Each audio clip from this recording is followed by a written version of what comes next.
Friends, এই মুহূর্তে কিন্তু ভীষণ বজ্রপাত হচ্ছে এবং আমি ভিজিবল মোডেতে গেলে আপনি কিন্তু মেঘটাকে দেখতেও পাবেন। গত 1 ঘন্টায় মেঘটা কীভাবে ডেভেলপ করেছে আমি আপনাকে এখানে ফটোটা দেখাচ্ছি। তো আপনি কিন্তু পরিষ্কারভাবে দেখতে পাবেন মেঘটা যে ডেভেলপ করেছে, চারিদিকে যে ছড়িয়েছে সেটা কিন্তু দেখা যাচ্ছে। এই মুহূর্তে বৃষ্টিবজ্র মোডেতে যদি আমি যাই তাহলে আমি আপনাদেরকে কিন্তু আজকে এবং আগামী 2 দিনের খবর অবশ্যই করে বলবো। So friends, welcome back to my YouTube channel weather explorer. আর ওয়েদারের আরও একটা ইম্পর্টেন্ট এবং লেটেস্ট আপডেট নিয়ে আমি আপনাদের সামনে চলে এসেছি। দেখুন ফ্রেন্ডস, আলিপুর আবহাওয়া দপ্তর কিন্তু বলেছে আজ থেকে দক্ষিণবঙ্গ এবং উত্তরবঙ্গ 2 জেলাতেই কিন্তু বৃষ্টিপাতের সম্ভাবনা সেরকম খুব একটা থাকছে না। অর্থাৎ গত কাল অবধি যে সম্ভাবনাটা ছিল তার প্রভাবে কিন্তু দক্ষিণবঙ্গের বেশি জেলাতে বৃষ্টিপাত হয়নি। তবে এখানে ছত্তিশগড় এবং ঝাড়খণ্ডের দিকের কিছু জায়গাতে কিন্তু বজ্রবিদ্যুৎ সহ হালকা থেকে মাঝারি বৃষ্টিপাত হয়েছিল।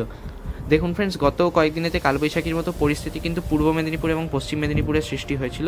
তো আজকে যদি আমি আপনাকে বৃষ্টিপাতের কথা বলি তো আজকে কিন্তু দক্ষিণবঙ্গের বিভিন্ন জেলাতে বিক্ষিপ্তভাবে কিন্তু বজ্রবিদ্যুৎ সহ বৃষ্টিপাতের সম্ভাবনা রয়েছে।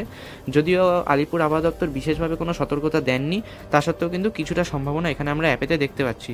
এবং আগামীকালের যদি আমরা কথা বলি তো আগামীকাল কিন্তু উত্তরবঙ্গ এবং দক্ষিণবঙ্গ কোনো জেলাতেই কিন্তু বৃষ্টিপাতের সম্ভাবনা দেখাচ্ছে না, বা হলেও কিন্তু সেরকম উল্লেখযোগ্য কোনো সম্ভাবনা দেখাচ্ছে না। মঙ্গলবারও কিন্তু এই সম্ভাবনা আমরা দেখতে পাচ্ছি না। তো আগামী 2 থেকে 3 দিন পর্যন্ত কিন্তু সেরকম কোনো বৃষ্টিপাতের সম্ভাবনা দক্ষিণবঙ্গে দেখা যাচ্ছে না। তবে দক্ষিণবঙ্গে এবং উত্তরবঙ্গেতে কিন্তু বিক্ষিপ্তভাবে আজকে বজ্রবিদ্যুৎ সহ কিছুটা বৃষ্টিপাতের সম্ভাবনা রয়েছে দুপুর বা বিকেলের দিকে বা সন্ধ্যের দিকে।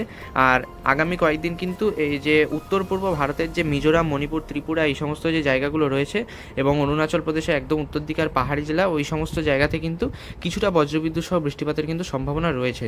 তবে আমাদের ওয়েস্ট বেঙ্গলেতে কিন্তু এখন আমরা কোনো সম্ভাবনা দেখতে পাচ্ছি না।